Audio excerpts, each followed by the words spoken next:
안녕하세요. 미중 패권 분쟁 세력 전이 가능성과 전망에 대해서 연구한 원다의 임경은 오채원 박일희입니다. 오차는 다음과 같습니다. 최근 미국이 국제사회에서 압도적인 영향력을 행사하고 있는 가운데 중국이 잠재적 패권 도전국으로 종종 언급되고 있습니다. 따라서 저희는 세력전 이론의 관점으로 미중 관계의 변화를 예측하고자 합니다. 먼저 패권주의는 강력한 군사력을 배경으로 세계를 지배하려는 강대국의 제국주의적 정책을 말합니다. 패권이란 무력으로 천하를 다스리는 자의 권력이라는 뜻으로 국제정치 용어로서 계속 사용되고 있습니다. 다음으로 오간스키의 세력전이론은 국가마다 다른 성장 속도의 차이가 국제질서 내에서 국가의 위상의 차이로 이어진다고 보았습니다. 이에 따라 국제체제는 피라미드 형태를 지닌 위계체제로서 최상층 부에는 패권 국가가 있고 그 아래에 몇 개의 강대국군이 위치하며 그 아래에는 약소국군이 위치합니다. 그리고 가장 최하층 부에는 식민지 국가군이 존재한다는 가정입니다. 오간스키는 이러한 위계체제에 있는 국가군들을 다시 세분화하여 만족국가와 불만족국가군으로 국제체제를 설명합니다. 우선 만족국가군에는 지배국가를 포함해 지배국가와 동맹관계에 있는 강대국들이 있고 지배국이 주도하는 체제 내 질서를 큰 불만 없이 수용하는 약소국들이 있습니다. 불만족 국가군들은 패권국 주도의 국제질서 및 현존질서에 거부감을 느끼고 있는 국가들이며 이들은 국력의 열세로 인해 패권국이 주도하는 국제질서를 일시적으로 수용하지만 상황이 반전되면 현존질서를 변화시키고자 합니다. 다음으로 미국의 국제사회에서의 영향력입니다.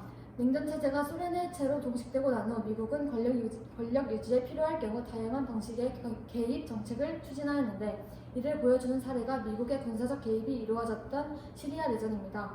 이는 지리적으로 멀리 떨어져 있는 중동에서도 영향력을 발휘하는 미국의 전략으로 볼 수 있습니다. 다음으로 미국은 다양한 자원 등의 국가 성장 요인으로 큰 경제적 발전을 이루게 되는데 미국의 경제는 국제사회에서 막대한 영향력을 끼치고 있습니다. 그 사례로 대공황을 들 수가 있는데 미국의 대공황으로 전 세계가 온통 경제공황에 휩쓸려 경제 침체를 겪게 됩니다. 이를 통해 미국 경제가 국제사회 경제에 큰 영향을 끼치고 있음을 알 수 있습니다. 다음으로 중국입니다. 중국은 가난에 시달리던 시기 덩샤오핑을 중심으로 자본주의 생산 방식을 전면적으로 도입하면서 중국을 강대국의 반열로 올려놓았습니다. 뒤이어 시진핑은 새로운 중국의 도약을 재차가며 국내적으로는 불평등 해소, 부패 척결 1대1로 정책 등의 성공적 수행으로 중국의 부흥을 이루겠다는 사상을 펼쳤습니다. 이에 결과적으로 중국은 오늘날의 G2의 반열에 이르는 경제적 성과를 이루어내었습니다. 다음으로 중국은 국제정세 인식에 가장 중요한 영향을 미치는 대상으로 미국을 꼽습니다. 중국은 미국의 아시아 회귀 전략이 중국의 지역 강대국 부상을 억제하고 배타적인 지역 협력에 대응하며 미국의 동아시아 주도권을 유지하기 위한 것으로 보는 시각이 강합니다.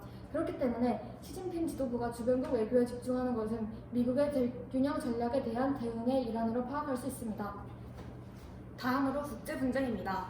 먼저 대만에 대해 알아보자면 초반에 미국은 대만을 중국의 일부로 규정하였으나 중국이 자국의 패권을 위협할 수 있는 국가라고 생각하여 대만을 자신들의 안보 영역에 넣게 됩니다.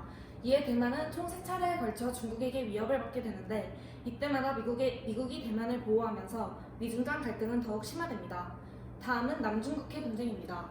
남중국해 분쟁은 남중국해상의 해양 지역물에 대한 영유권 및 해양 관할권을 주장하는 다국가 간 해양 영토 분쟁입니다. 본래 남중국해 분쟁은 미국 양대국 간 직접적인 분쟁은 아니었습니다. 하지만 남중국해는 중국의 입장에서 풍부한 천연자원이 매장되어 있고 주변으로 세력을 확장할 수 있는 중요한 발판이 되는 지역입니다. 또한 미국 역시 남중국해는 군사적 이익 부분에서도 중요하며 잠재적 패권국인 중국을 막기 위해서라도 꼭 차지해야 하는 지역입니다. 이에 현재 남중국해 분쟁은 양 강대국 간 패권 경쟁의 양상으로 변화하고 있습니다. 다음은 세력 전이론 가능성입니다. 중국은 패권국인 미국에 대해 불만족 국가군에 해당한다는 점에서 세력 전이가 발생할 수 있는 기본적인 조건은 갖추고 있습니다. 하지만 세력 전이가 발생하기 위해서는 경제력과 군사력이라는 충분 조건 또한 필요합니다. 이를 중국에 대입하여 알아보자면 우선 경제적 측면에서 저희는 투자 규모와 생산성, 연구개발, 노동시간으로 알아보았습니다. 노동시간은 중국이 미국보다 우세했지만 나머지 분야에서 뒤떨어지고 있기 때문에 중국은 미국의 경제력에는 미치지 못하고 있음을 알 수 있습니다. 다음은 군사적 측면입니다. 군사비 지출 부분에서 중국은 미국의 10분의 1 수준에 불과하며 군사동맹 네트워크 또한 세계 주요 지역을 대상으로 하는 미국과 달리 중국은 동북아 특정 국가에만 국한한다는 것을 알 수 있습니다. 따라서 중국은 경제력과 군사력 부분에서 미국을 압도하지는 못하지만 따라잡을 수 있는 가능성은 있다고 볼 수 있습니다. 마지막으로 결론입니다. 저희는 중국이 신흥 강국으로 부상하고 있는 이 시점에서 미국의 패권이 중국으로 이동할 가능성을 판단하고자 하였고, 이 과정에서 세력 전이론을 미중 관계에 적용해 보았습니다. 먼저 중국은 불만족 국가군에 해당하므로 기본 조건을 갖추고 있지만 경제력과 군사력인 충분 조건을 갖추지 못한다는 점에서 양국의 세력 전이가 일어날 것이라고는 할 수 없습니다. 이러한 연구 자료를 바탕으로 두 국가 간의 관계를 전망하자면 중국은 미국을 상대로 한 전면전은 감행하기 어렵기 때문에 미국에 타협하는 방향으로 진행될 것으로 보입니다. 감사합니다.